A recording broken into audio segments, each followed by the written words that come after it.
You're listening to the Holy Joe Rock and Roll Show. It's not just rock and roll, it's Holy Joe Rock and Roll.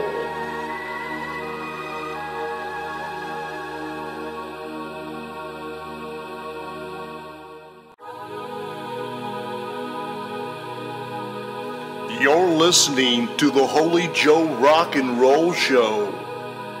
It's not just rock and roll. What is going on, people? What is going on? What is happening? Live from the man cave, it's Holy Joe Rock and Roll. Today I wanted to talk to you about, as you saw in the description box there, I want to talk about the day I shot Hillary Clinton. Almost, okay? Now, for Secret Service people and for libtards who love them some Hillary Clinton, don't get upset. This is just a story about what happened when Hillary Clinton was running for Senate of New York. I guess that would have been early 2000s? Something like that. Anyhow, or definitely before I went to medical school, so... Anyhow, Hillary Clinton came to, and I talked about this in one other video regarding Bill Clinton and his speaking style, but Bill Clinton was there, Reverend Al Sharpton was there, Hillary Clinton was there, and somebody else was there speaking. And where's there? There was a traditional black church, African American church, in Harlem, and it was around 120th Street. I can't remember exactly. Maybe it was Riverside Drive, and I don't even remember the name of the church, but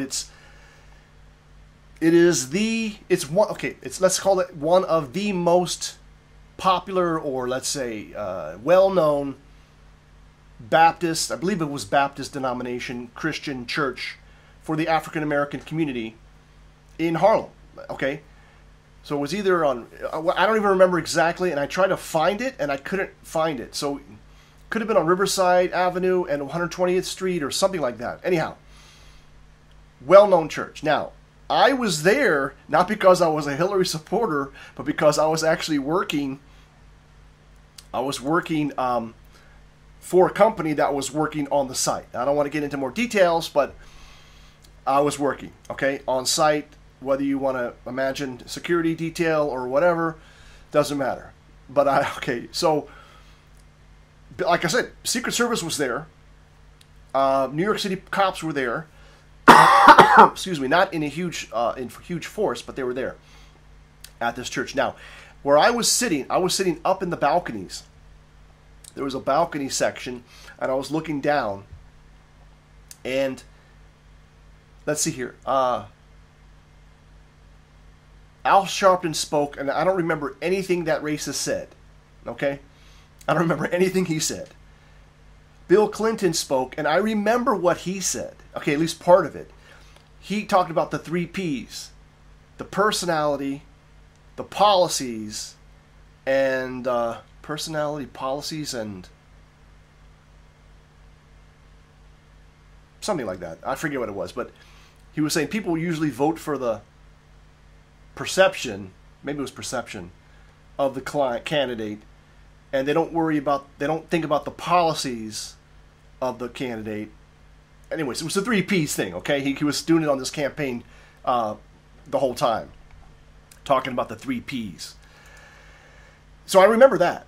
Now, Hillary spoke, and I don't remember anything she said, okay? It was just nonsense, typical nonsense dribble that Hillary oftentimes would, even on the, more recently, 2016, you thought she would have improved, but she really had not improved, okay?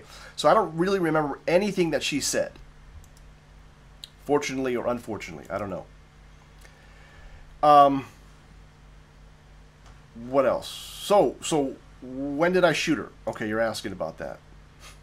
Also, by the way, we got the chat open. Chat window's open, and also Skype is up.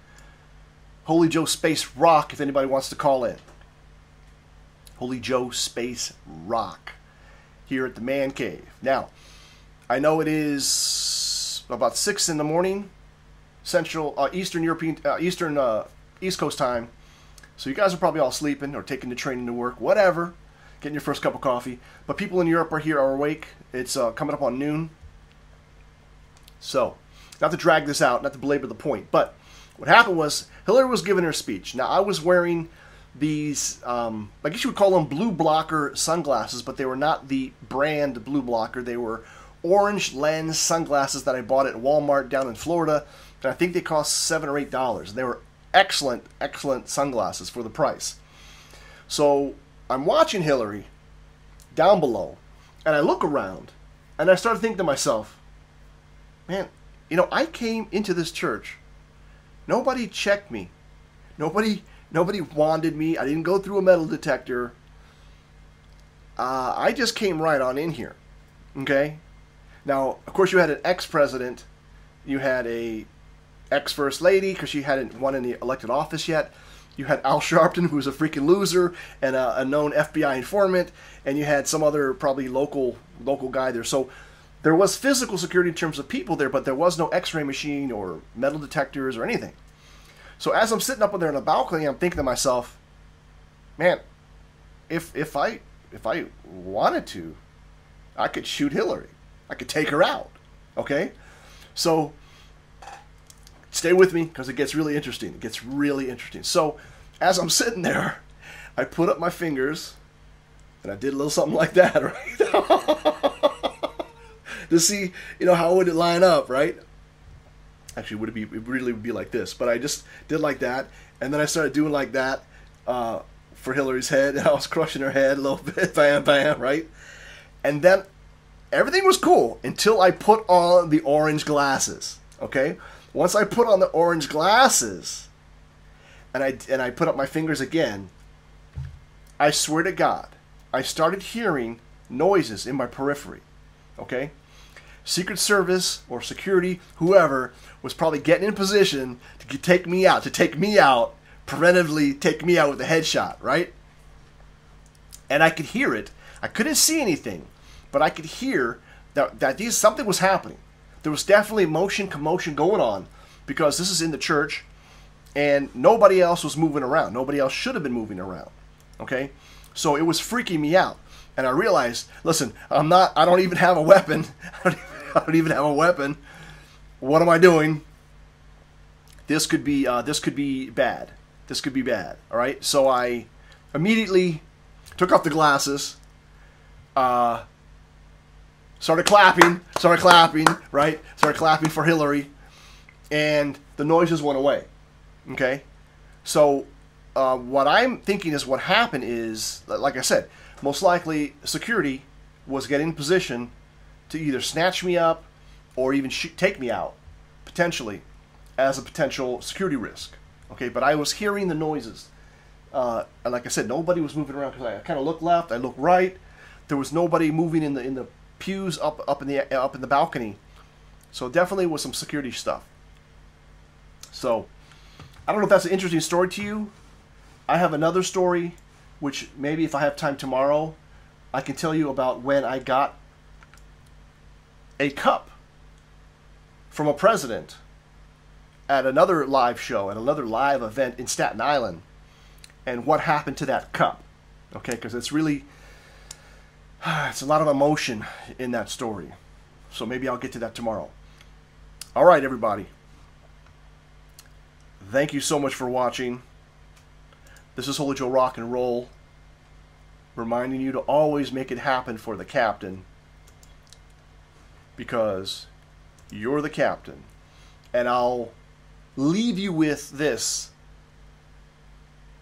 ringtone of my latest song, Make America Great Again, Not Tired of Winning. Okay, this is, I'll probably release the ringtone soon, but when you hear this, it's just going to be looping the chorus.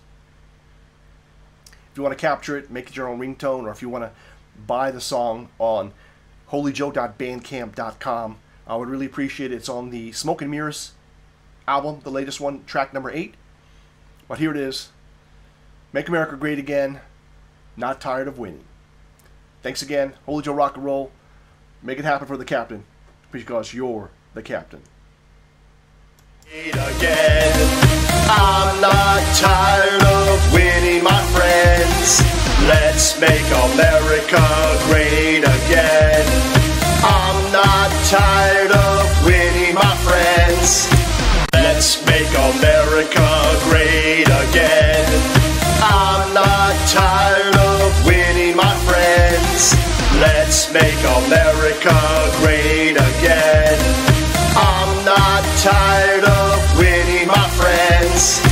Let's make America great again. I'm not tired of winning, my friends. Let's make America great